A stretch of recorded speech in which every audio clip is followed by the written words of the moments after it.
I'm Chris Dowd. Welcome to the Arts at UNH interview series where we speak with visiting writers who are on campus to read and lecture for the students. Tonight our guests are Joshua Hale Fialkov and Joshua Williamson, both writers working in graphic novels and comic books. Gentlemen, welcome to the University of New Haven. Thank you for having us. Yeah. One thing that obviously comics and graphic novels have really come to the forefront of popular culture in the past decade, where it seems every other movie is based on a comic and graphic novel, and it's they've become more center to our culture than fringe entertainment. Let me begin by asking both of you, what brought you to comics and graphic novels? Like, why was that the area you wanted to practice? For me, I loved comics when I was a kid. There was a period during my teenage years where I had other interests that were taking my money, which means girls, and because they're expensive, it turns out. You really have to win them over. When you look like this, there's a lot of winning over you have to do. Okay. So I graduated from college with I have a degree in writing and directing for the stage and screen, and I moved to Los Angeles, to try and make anything. Like, it was really about making TV or making movies or just any way that I could tell stories. And as I was sort of pushing against the wall of getting, a TV show on the air, getting movies paid for, comics was this opportunity to actually do stuff. And you have an end product. Like, there's no, with a screenplay, you spend months and months working on what is essentially nothing, right? You have a stack of paper, right, but no finished product. Like, you still then have to do this whole other process. Comics is much more immediate, so I can turn in a comic on a Friday, and within 45 days it can be on the stands. Wow. So just that's actually a lot of the attraction for me, is that there's an immediacy and sort of a sense of now that you don't get in most other media. Josh, is it? For me, same thing. I liked comics when I was a kid. There was never a lull for me. Like, even in my 5th grade yearbook, it says I wanted to be a comic book editor. An editor? I know. Yeah, right? Well, that was the thing. When I went to college, I was trying to become an art director. I really wanted to work in the production side of comics, art director, editorial, that sort of side of things. But when I was in school, all of the quote-unquote writers never actually wrote anything. And so when we would try to put together anthologies, none of the writers would ever complete anything for us to have artists draw. We had all these artists, right? Which is like the opposite normally. A bunch of writers and no artists. With this, we had a ton of artists, no writers. And so eventually I started writing everything. But even after that, I still went and was trying to work as an art director. But with anything, you'd have experience. Right. And so in the process of trying to get experience putting books together and showing I could do it, I started getting work as a writer instead, and sort of started heading that direction. For a while, I worked as an art director with design companies and video game companies, but eventually just went full steam with being a writer. And it's the same thing. I mean, yeah, it's like knowing you can make it and have it in your hands is such an awesome feeling, and the immediacy of it is great. What about the collaborative aspect of comics, as opposed to a novelist or short story writer who it's pretty much just you alone in a room? Both of you have to work with a variety of artists, not to mention colorists, inkers, letterers, editors. It is a collaborative environment. What's it like to work in collaboration on products? Yeah, I think about what I do as being akin to jazz music. And certainly film and television are both also collaborative mediums, but that's on a much bigger scale. Like, right. You're talking, like, the collaborative aspect of film is that there's 80 people all working on the movie. The collaborative aspect of a TV show is that there's 50 or 60 people all working on a thing. In comics, it's like you have a nice 5-piece, and that 5-piece requires everybody to bring themselves to the product, to the project, to make it work. And so, like a jam session, if people aren't delivering on their promise, it can fall flat. But when everyone is working and everyone is committed and everyone loves what they're doing and is doing the best they can, you can make magic, and it's magic that would only exist if that group of people are making the book. Which is something, again, like it's sort of, it's one of those sort of interesting side effects of comics, is that, the book you write is always dependent on who you're working with. Oh yeah, because it'll all fall apart if one piece Right. of that pie does not, doesn't work. Right. I guess, yeah. To say that I lived with a bunch of artists at one point, and I learned a lot about the collaboration from that because you're there with them. When I did a book called Dear Dracula, and me and the artist were living together at the time, and so every step of the way, every little bit of that process, it was the two of us putting it together, and it was an awesome experience. It was great, and it ends up becoming when it works, it's really, really great. But same thing, yeah. There are times you and I both worked on projects where somebody else wasn't doing their best, I suppose, and it becomes very obvious quickly. Well, not even about doing their best. Like they have to be the right person. Yeah, You know, Yeah, it's almost like Yeah. the correct marriage. Yeah. Yeah, It's a that's what recipe too, me and another artist, we've had this conversation a lot of times when you're doing creator-owned projects. It's kind of like you're picking who you want to have a kid with. Does that make sense? It's kind of a silly thing, but you can tell, I'm not sure if I want to have a kid with this person. Well, no, and like, again, I might date them, but I don't want to make a baby with them. A percentage of what you do, it's literally the combination where it's 50% you and 50% the other person. Like you're really, you're really in a very real way creating this living entity. Well, let me ask you about another voice that must come in the process. You've both had a lot of success with independent comics. Josh with things like Elks Run and Echoes. Josh with Ghosted and Dear Dracula.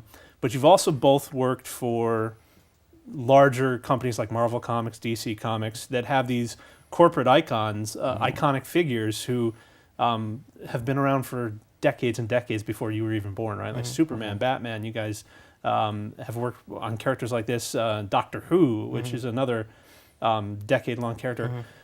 What's different when you're working on a character that seems like larger than life, that one of these kind of corporate icons, versus when you're working on things that you yourself created? I mean, when that stuff is working properly, when that stuff is working the way it is, it's actually not that different, right? Because it's just now there's this kind of other, it's to keep using the jazz analogy, you're playing a standard, right? So there's a standard that you're all, have to kind of stick to and get back to. Yeah. When the system works, you have freedom to kind of do more and to make it your own. It doesn't always work, and I would, it's probably 50-50, if not worse, So, I mean, a lot of times it is. A lot of times it's, finding ways. I was talking, I don't know, we were talking about it, but comics is something that just about every single person who works in it does because they love. It's not particularly lucrative. It's not something that you do when you want to buy a mansion.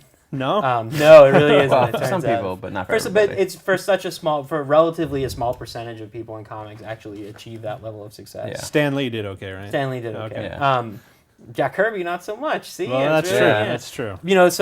But like everybody working in comics to some degree is doing it because they love it. Right.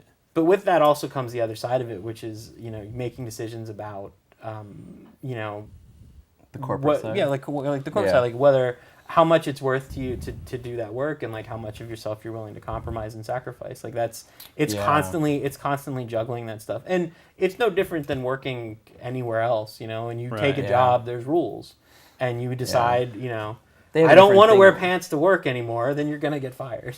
Well, that's the thing. They hopefully hire. It's like with Batman, they hopefully hire people who understand the character really well. And like you said, it's a standard where writing Batman in some ways you would think would be easier because we know Batman really well. If you're writing comics, you more than likely have a good understanding of that character. But there are corporate entities behind that that may have different idea or different rules, different things you can't do. Right. And sometimes that can be frustrating. But at the end of the day, those people have greater responsibility than you do because they're holding. At the end of the day, they're responsible for this thing. They're in some ways babysitting this huge franchise, and you're a very small piece of that at times. Right. Is the character itself ever intimidating when you're told, here, go write Superman, here, go write Batman, go write Doctor Who?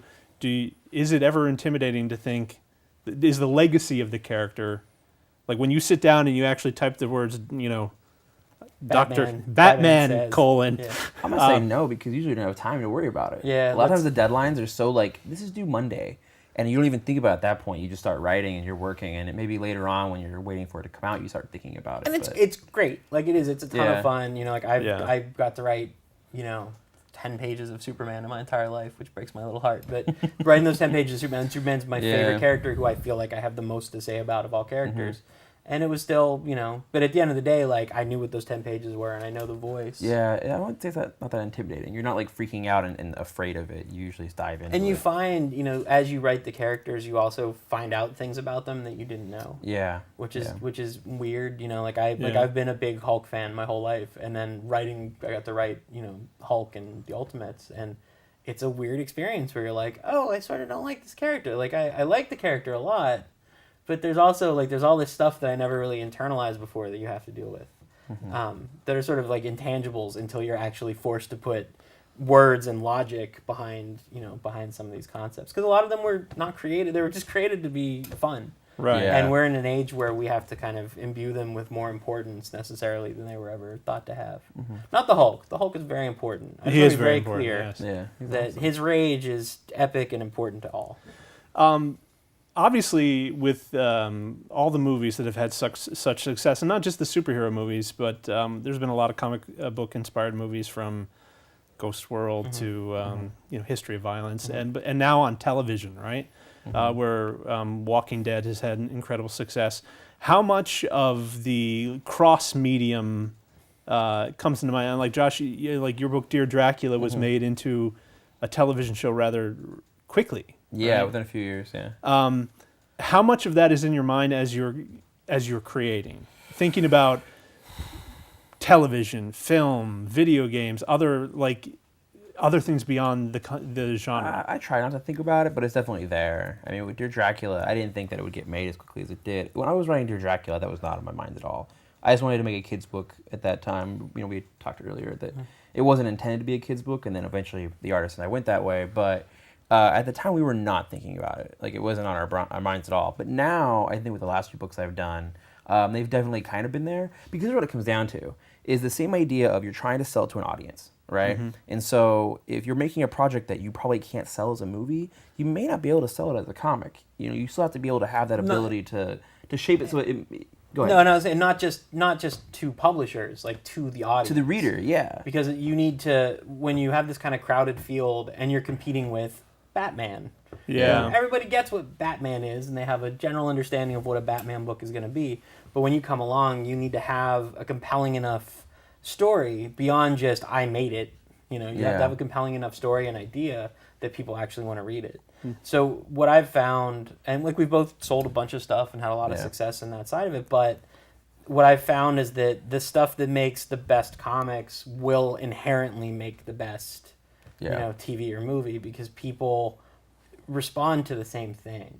Quality storytelling and quality characters and a compelling idea are still the same no matter what medium you move to. Yeah. How about writing in the modern day, especially with comics, and have such a fan base that respond immediately? Like you said, you write something and it's published 45 days later, but you get response that day on Twitter, on Facebook. Yeah. Kind of immediate, and I can't imagine that it's always helpful to the writing process to get immediate feedback from people who've been reading Batman for maybe longer. I think that if you're one of the bigger writers writing one of the bigger books, you're getting more negative feedback. I think at the level I'm at, I don't get as much, thankfully, as much negative stuff thrown right at me. Right. Occasionally I will. We talked about this more. Occasionally you'll get like a reviewer will send you their bad review on Twitter. I'm like, man, the balls in this guy. Like, he straight out wrote this horrible thing and is sending it to me. But it's few and far between compared to the positive stuff. But again, you can't really think about that. You gotta just think about the work. Yeah, I've never seen a bad review of my work that I didn't agree with. Like, it's just pointing out stuff that I see. Yeah, you already knew. Yeah. I think about what we do as writers is a lot like shoplifting. Stay with me. Okay. Just bear with me. All right. So when you're a little kid and you steal something, you steal like an eraser, right? Or like a bite-sized candy. Right. And then eventually you steal a pack of gum, right? And then you steal. Eventually you're stealing candy bars. And then you're stealing television. I don't think you ever make it to television. But so when you get to a television, you get stopped. Okay. And they say to you like, okay, listen, this is over. You do your time. You get in trouble. They call your parents. And then you kind of have to start over again. You go back to, you do the little things. And I look at what we do as being that, and so I use that feedback as a barometer for that, where you Okay. start seeing where I'm looking at, like, I know what I'm cheating on, like I know where I'm cutting corners, Yeah. and I Okay. know the things I'm doing that aren't working. And they'll call And you you on get it. when getting called Yeah. on it is sort of like a nice way to put yourself back in check and say, like, okay, I need to go back and All right. focus and pull myself back together. All What I'm right. saying is that shoplifting is a totally acceptable career path. Yeah, Just so we're clear. Okay, good. Well, thank you for watching Arts at UNH with Joshua Hale Fialkov and Joshua Williamson. Please tune in next time when we will have Martine Espada. Arts at UNH is brought to you by the University of New Haven in the departments of English and Communications. Thank you, gentlemen, for being here. Thank you.